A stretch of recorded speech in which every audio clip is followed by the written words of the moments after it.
Good afternoon and welcome to Agrifood Conversations brought to you by iSelect Funds, the Van Trump Report, the Yield Lab Institute, and Family Farms Group. My name is David Yoakum, an associate on the iSelect Fund Ventures team, and I'm excited to welcome you all to today's call. On today's Agrifood Conversations call, we are joined by Ellie Sims, CEO at the Bee Corp. The Bee Corp applies data analytics to beehives to help growers with pollination. It developed a baseline statistical model of a healthy hive in 2017 and has since expanded new models to determine hive strength for pollination. Its goal is to help beekeepers and growers make better decisions with non-invasive, unbiased hive grading. Each of you knows companies are more likely to succeed with the right network of customers, talent, investors, and advisors. We've invited you to this because you are some of the smartest and most talented people in the Bee Corp's market. You are potential customers for the Bee Corp's products and services. You built and sold a company like the Bee Corp, or you are a sophisticated business person who understands the Bee Corp's market and the challenges it may face. Before we get started, we have a quick poll question to get a better idea of who we have on the call today. Please take a few seconds to answer. Before we begin, a few process comments. We are not soliciting investment. This presentation is to provide information about the Bee Corp's products and services to help them find customers, mentors, and other strategic relationships that can help them grow their business. You're all on mute. You can use the chat window to ask a question, and after the formal part of the presentation, we will answer as many questions as time allows. Finally, this presentation is being recorded and will be available for replay. So without further delay, I am pleased to introduce Ellie Sims of the Bee Corp. Ellie, please take it away. Thanks, David. Appreciate it. Good to talk to you guys here today. I'll be giving just an overview on what we do here at the Bee Corp, and then we'll have plenty of time for Q&A. Happy to touch on any areas of the business maybe we didn't talk about. I'm not going to talk too much about, our founding story, but if folks are curious about things like that too, happy to touch on things. So like David mentioned, for growers that rent beehives to pollinate a third of our food, we offer an infrared image analysis tool that allows growers to measure pollination value and drive decisions to protect this food supply, which is currently using 47 million hives globally for pollination. With our pricing model, this is a $4.2 billion bottom-up opportunity. And we've interviewed over 100 growers and beekeepers, and they're interested in optimizing pollination now because prices for growers to rent bees have shot up and are expected to continue to rise. For almond growers in particular, it has grown to the second highest input cost for their crop, meaning it can be more expensive than irrigation, more expensive than harvest, and almost as much as both of those combined. And this graph here is specific for almond pollination prices to show that climb in that market. Currently, the hives are priced based on the size of the colony. And to determine this, the grower pays for a manual inspection in addition to the hive rental fee. In these inspections, the hives are ripped apart and the inspector estimates the amount of bees he sees inside. They're literally trying to guess how many frames of bees, how many frames here are covered by bees. And you can tell the frames by the wooden slats you see us looking at there. This is obviously an inaccurate measurement, which means growers do not get a reliable estimate of hive value.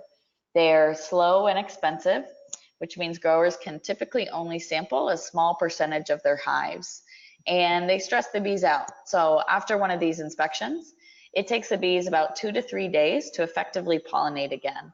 And that can be a big loss when some almond varieties may only be available for bloom for about 4 days at minimum.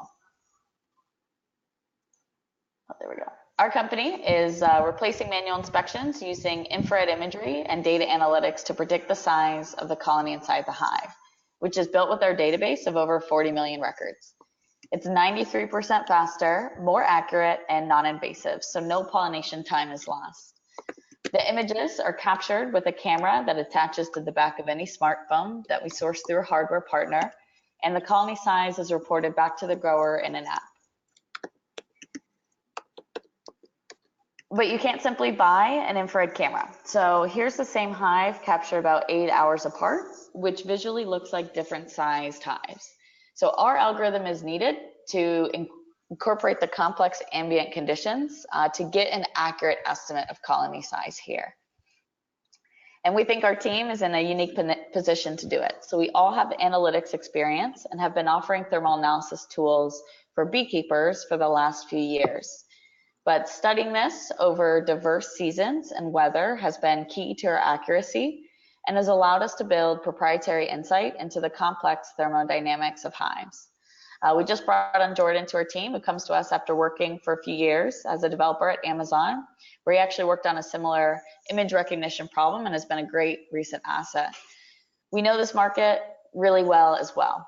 So Wyatt and I co-founded this company as beekeepers ourselves and are supported by advisory board and board members that have a vast experience as entrepreneurs, investors, and researchers, including a premier USDA researcher that uses technology to study beehives that we've recently brought on to our advisory board. So we launched this product in the almond market in California, where 80% of the world's almonds are grown in the Central Valley. We chose this market because of its geographic density, where we can drive the entire market in about 4 hours.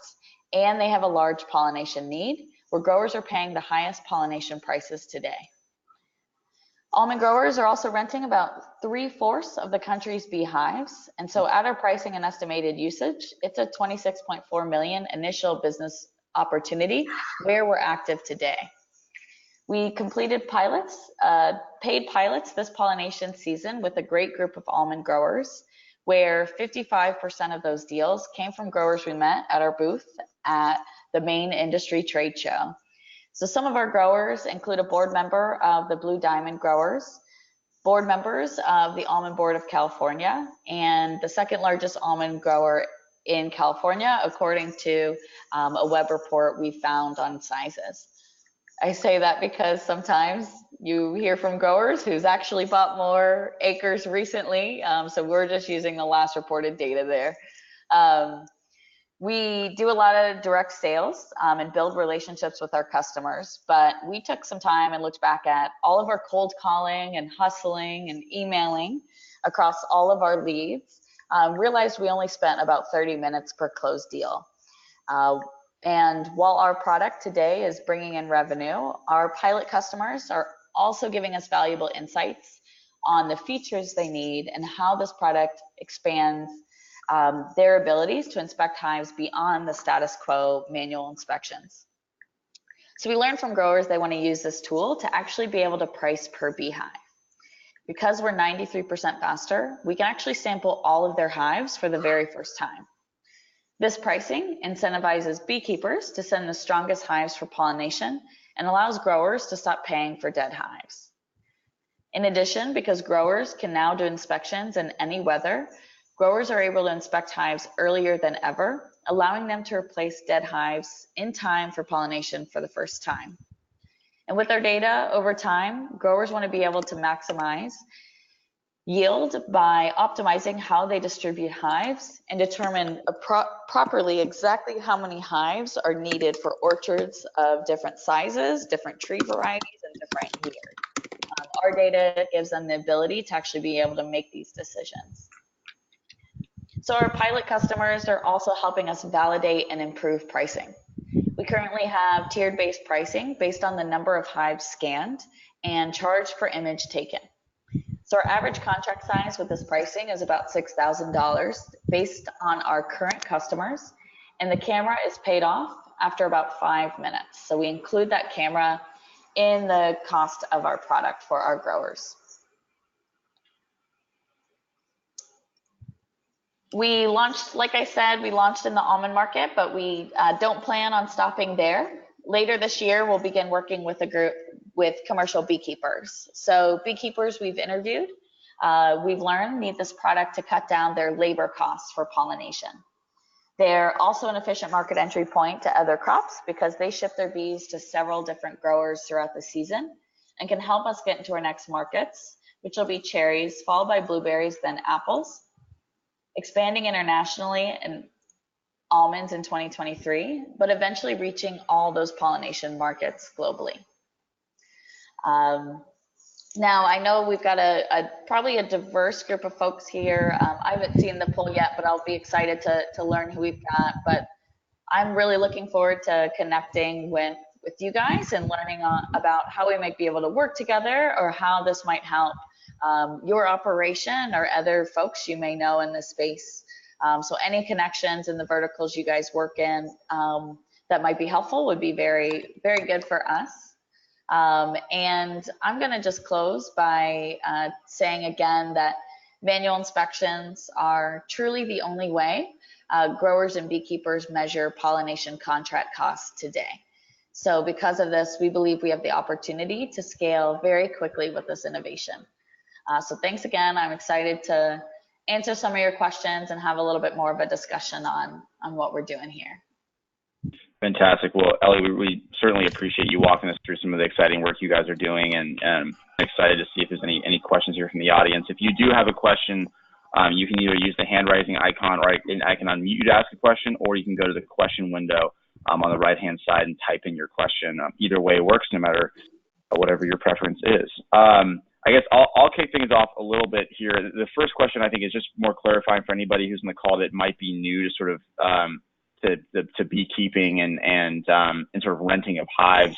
Can you speak a little bit, just to generally speaking, sort of what the value is in hive grading and why hive grading is so important fundamentally? Yeah, great question, David. So growers started to do this. If you guys recall the slide with the increase in pollination prices, growers really started to do this heavily when they saw those prices increase. And the reason being, about a decade ago or more, pollination was an input people did not think quite a lot about. They were only maybe spending $30 to $50 a hive. It wasn't a large input, and so they didn't really mind the quality of the beehives. They basically would just order more hives than they needed because they were cheap enough, and that way they had sort of an insurance policy on their pollination.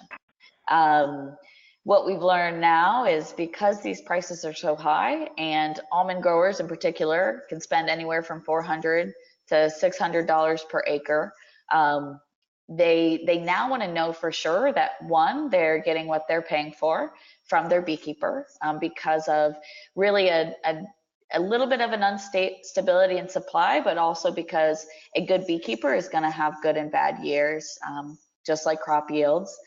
And the second reason is mainly also because if pollination does not go correctly in an operation that needs this for their crops, nothing else they do during the growing season matters.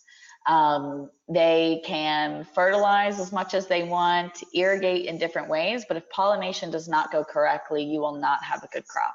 And so because it's so important, growers also want that peace of mind that the hives that showed up are strong enough to effectively pollinate a crop. And they're even willing to pay top dollar last minute if they are under the strength recommendation to make sure they get enough hives on board. Got it. I think that's a really helpful and clarifying point. It kind of jumps into my next question, which is, growers obviously, ROI mindful. So do you have a sense of what kind of ROI a grower can get from having a better sense of the grade of a hive, considering that your guys' technology gives them a much better view into that accuracy and consistency? Yeah, good question. I think I have a comparison here as well. So this is how we stack up against the manual inspections. So this also, David, this depends a little bit on how the grower is doing their manual inspection. I think a lot of us here know in ag, it depends. Growers are managing their operations very differently.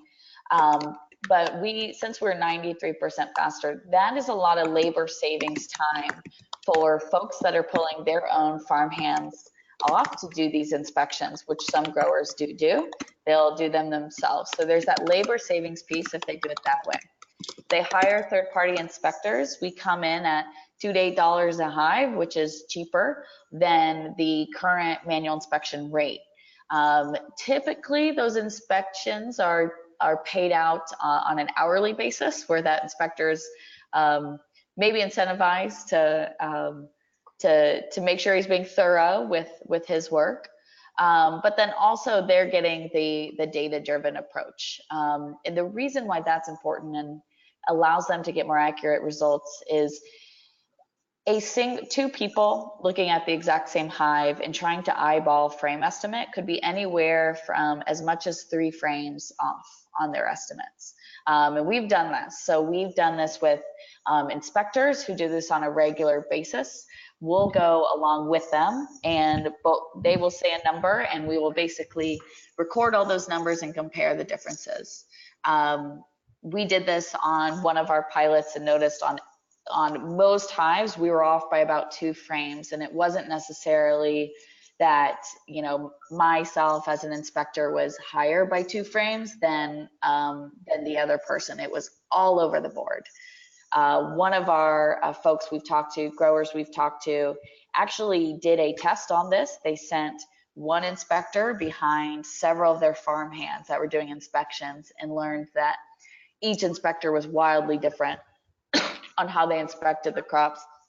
So that's a really big piece there. And the reason we compare so much against manual inspections, David, is because this is a factor that they're already paying for in their hives. Now, if they start doing these additional value props, for example, pay per beehive, they're going to get definitely more quality hives, but also a cheaper rate. So we looked at data that we had from inspection reports, and we saw that about 15% of the hives rented were complete dead outs. So a dead out means it's just a dead hive. Yes, I'm in the middle of a webinar. Susan, I think you're not on mute there. No worries. So some contracts have it to Sorry where. about that. No I'm in the middle of a webinar and I cannot get back Susan. to the screen. I'm the one that's moderating it, you know. Hold on one second, guys. Poll questions, etc. Sorry, we're going to pause here. I keep getting kicked out.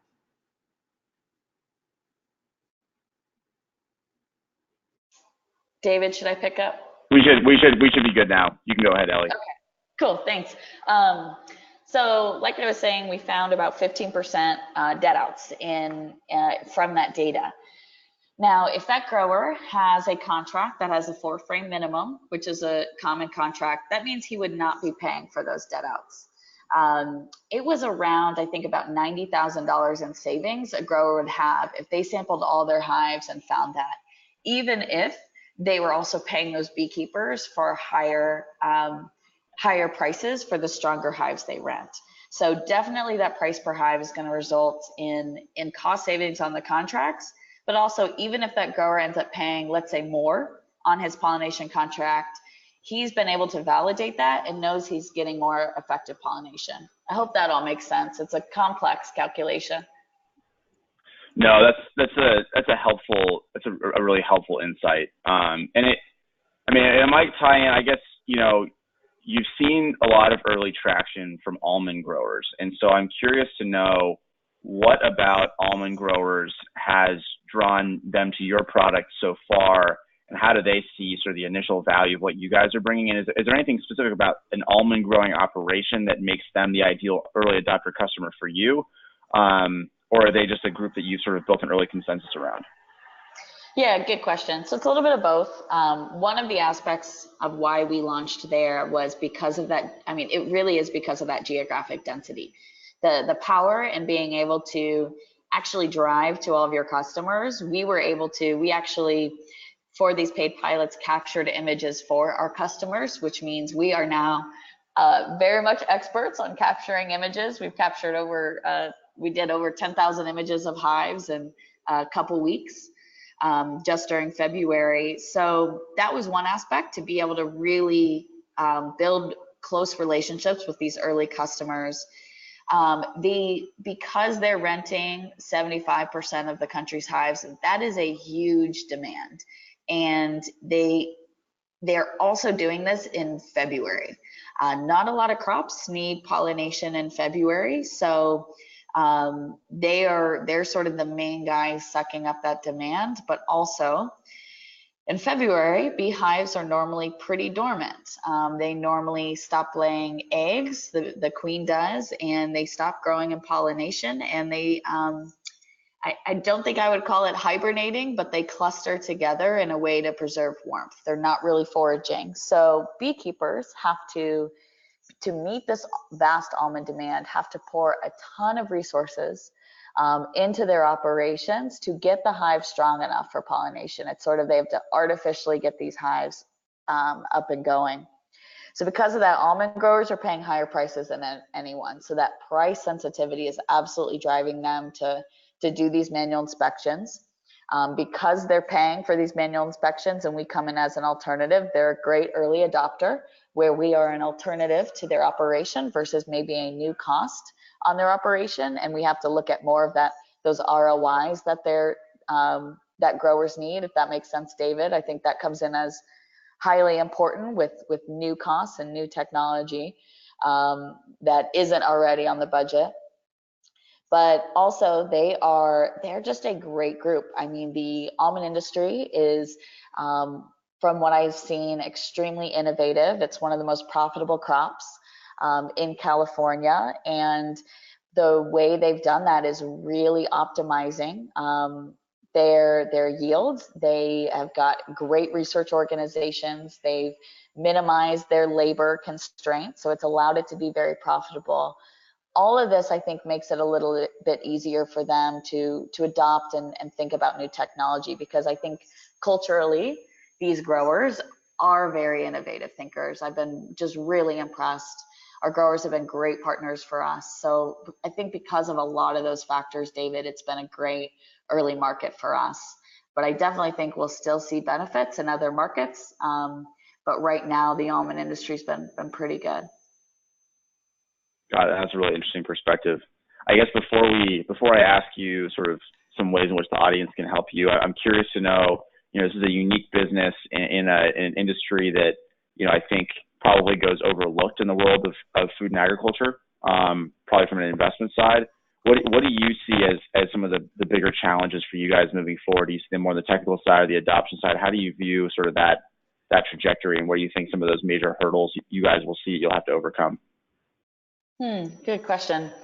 So a lot of what we've done over the last couple of years is really focus on this product market fit.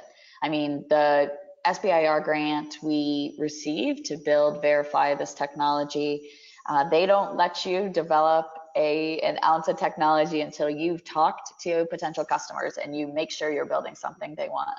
So I think with adoption, we're in good shape there. This is a complicated technical challenge. There is a lot of factors here in infrared.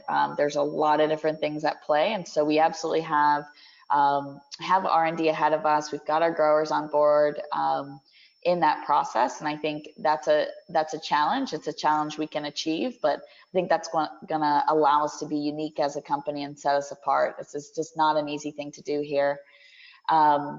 I would say, and other than that, I would say moving forward, I mean, for us, it feels like to execute here, we just need to get the right people under us. So we recently relocated our company from Bloomington, Indiana, which is where Indiana University is. If folks have seen the movie Hoosiers or Breaking Away on the call, up to Indianapolis to be in a larger talent pool and talent market. We're going to be continuing to be very cognizant of that because I think labor is a big issue in the ag industry, but it's a big issue everywhere. I mean, it's very hard to hire right now and get great talent. So I think that's right now the biggest thing on my mind as a manager. And we've been very focused on how we can improve that and reduce that risk for our company. Excellent. Well, while we've got you here, what are some ways that the audience can either help you at the stage that you're at currently, whether that be from a customer side, from an advisor side, or from a talent side? Yeah.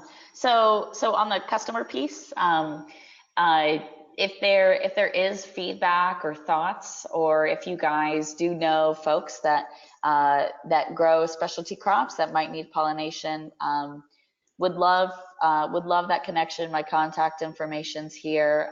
Also would love the feedback. Like I said, we've built this from feedback from customers and people who know the market well, and every new piece of information gives us insight. So that's the first area. On the advisory side, we're always interested in talking to folks with an ag perspective. I think we can learn a lot about any crop market and apply the learning to the markets we'll be in. A lot of these new crop markets we're thinking of going in, these berry markets, the apple markets, we definitely have a ton to learn about. I mean, we've sat and absorbed everything we can about the almond industry, and if you guys are tied into any of those next markets, I'd love to just get your learning. And then on the talent side, we'll be hiring some technical folks, developers, software developers, physics experts, and any connections you guys might have there or thoughts. As well as we'll be hiring a sales team that has deep connections in the almond industry. So you never know where that might come from. Other than that as well, if you guys just have wild ideas or any connections you might think of, you can look me up on LinkedIn, or again, my contact information. I just would love to chat with you guys. Thank you. Thanks so much, Ellie. Well, again, thanks, Ellie, and we loved hearing about the Bee Corp story today. And thank you to all of you who participated on the webinar today. If you'd like to learn more about the Bee Corp, please let us know by answering the following poll question. We host these calls every week at 3 p.m. Central.